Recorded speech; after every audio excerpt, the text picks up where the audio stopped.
Now, some of you might remember back to the 1970s where we had motorcycles called Widowmakers. And what basically happened is that the motors had come along so quickly, being so much bigger and so much more powerful, that the tires, brakes, suspension and frames couldn't keep up. So the bikes sort of a little bit killed their riders every now and again, hence the whole widow part. By 1980s, things had come a long way and there were barely any left. And then by the 1990s, the Widowmakers had completely disappeared. Except for in 1997, when a certain Suzuki decided to have one last crack at it. It's called the TL1000S, and it was Suzuki's answer to the Ducati twins that were dominating hearts and tracks in that era. And it had a massive go at it too. While the Ducati 916 at the time was pushing 114 horsepower, this beastie was dumping out 125.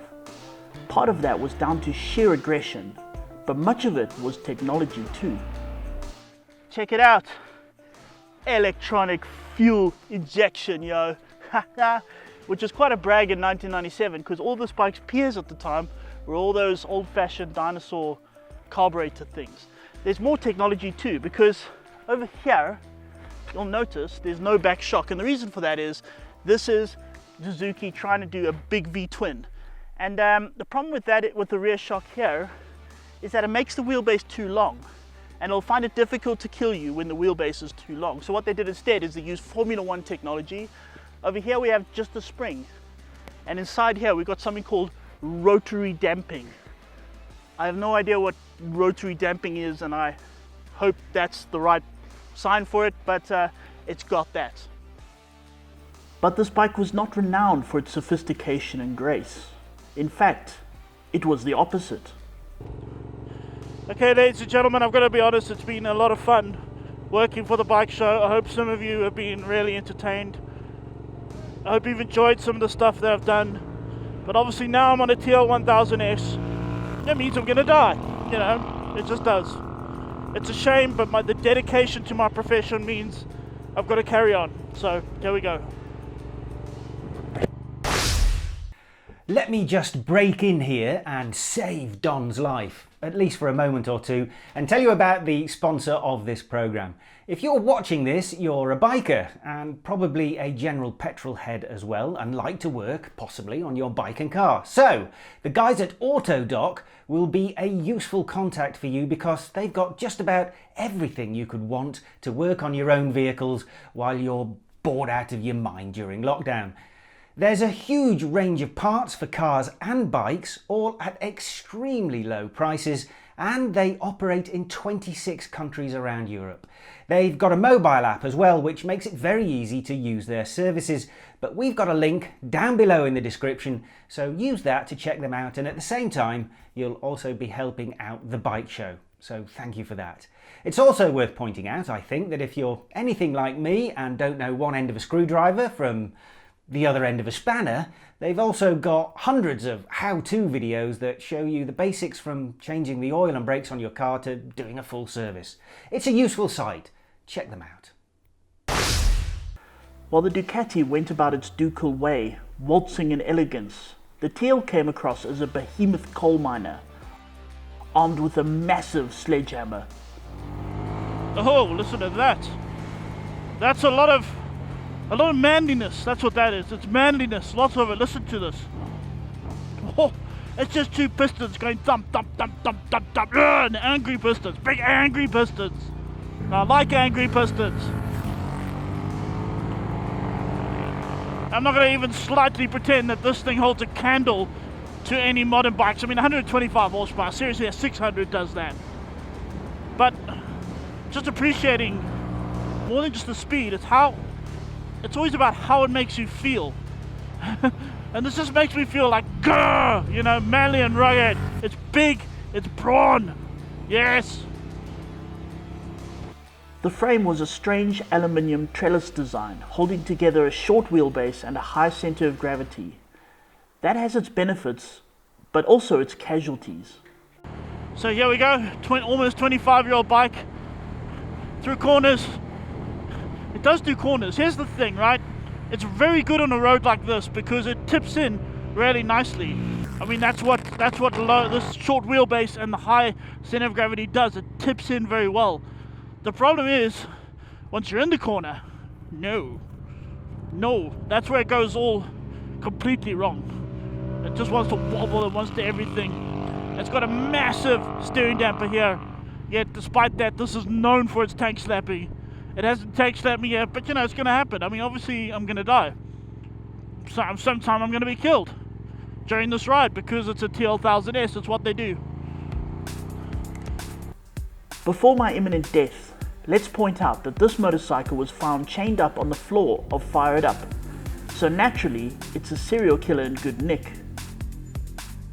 I will say, 23-year-old bike, it's got 13,000 and a half Ks on the clock, so it's spent a lot of time in a shed. But even so, it feels remarkable. That motor feels spectacularly good. The brakes, okay, they're old technology, they're not modern Brembo's dilemma, but you know, they stop. That rotary rear shock, whatever that means, it's working. It hasn't blown up yet. These front forks haven't blown up yet, and the wheel hasn't fallen off, so it's good. So far, really good. Once it's done killing me, you can be next for just 49,888 Rand.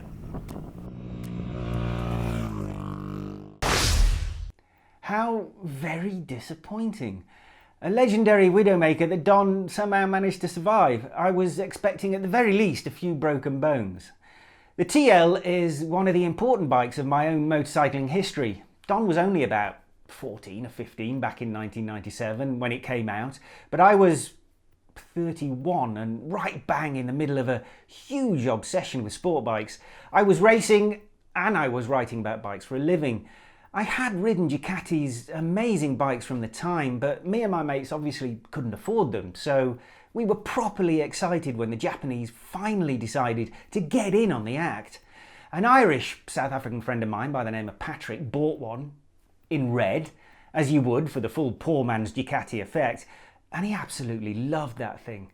And really, what wasn't to like? Great punchy engine, good sounds, decent handling, affordability. It was a genuinely exciting sport bike. I never experienced one of the supposedly lethal tank slappers, although while the British press were beginning to hype its widow-making talents, I did, during the same time period, experience two genuinely frightening monster tank slappers on Suzuki's GSX-R 750. So, I don't know, I'm not sure how justified the TL's reputation was in reality. And Don is still here, so there's that as well. The S went on to spawn a R version a year after it arrived, and I witnessed the making of possibly one of the best ever versions of that when my editor at the time had one as a long-termer, which he later bought, and tricked out with carbon fairing, wheels, pipes, a leery paint job, lots of bolt-on trinkets. I was working in London at Superbike magazine, and the bike belonged to a bit of a legendary bike journalist by the name of John Cantley, or Sonic as he was referred to in the mag. A very talented writer, obnoxiously gifted on a bike and always looking for adventure. He actually went on to become a war photographer, operated in the Gulf during the Second War there, and spent some time in Libya when they had that uprising against Saddam Hussein. And he finally found himself in Syria, where he was captured twice. He almost escaped once, got himself shot in the process, but after a successful rescue he went back to do a story on his rescuers, I think, but that proved to be his eventual undoing. He was taken again and handed over to ISIS with the likes of James Foley, who ended up being executed, and I haven't seen any news about him for a couple of years now. He was the last Western hostage of ISIS, as far as I know, and he seemed to have earned himself a stay of execution of sorts by making their propaganda videos, which I've always figured as a desperately clever move on his part. It managed to keep him alive after months and years of mental torture and fake executions, but in all likelihood he ended up being killed anyway, or dying in a Western bombing raid. Sorry for that tangent. Bit of an unscheduled trip down memory lane, but I'll always remember him as a slightly awkward but hugely capable journalist who went from being one of my heroes, whose writing I was a fan of, to being my boss, my colleague and my friend. I miss him, the silly bugger. Anyway, he was very protective of that R, which Suzuki had made with 135 horsepower, a stiffer frame and full fairing, so they could go superbike racing. That turned out to be a waste of time, so they swapped back to the GSX-R 750 for racing and dropped the R from the model range in 2003. The S, by the way, had already been dropped 2 years earlier after a ridiculously short production run of just 4 years. So they're pretty rare now, 20 years later, and make an interesting buy if you can find a good one. Less memorably, Honda also released a V-twin in 1997, at the same time as Suzuki's TL1000S. The VTR was more sensible, less powerful, not as good looking, and sort of a bit boring in that traditional Honda kind of way. Still a good bike, mind, and I really enjoyed it, but it was consigned to the shadows by the Suzuki. There again, it did outlive the Suzuki by 4 years, eventually being discontinued in 2005. However, Honda at the time had a bee in its bonnet about beating the Italians at their own game and winning the World Superbike Championship with a V-twin. So that gave us the VTR SP1, also known in places like United States as the RC51. Colin Edwards won the World Superbike title twice with the bike, in 2000 and 2002, but that model is worthy of a second-hand test in its own right, so we'll leave it there for now. Hope you enjoyed this trip down memory lane, and don't forget to have a look at the Autodoc site. If you do, click on it through the link in the description, and it will help us to make a living, which is a little more difficult than usual in these strange times, so we'd be very grateful. In the meantime, stay safe, and we'll see you in the next vid.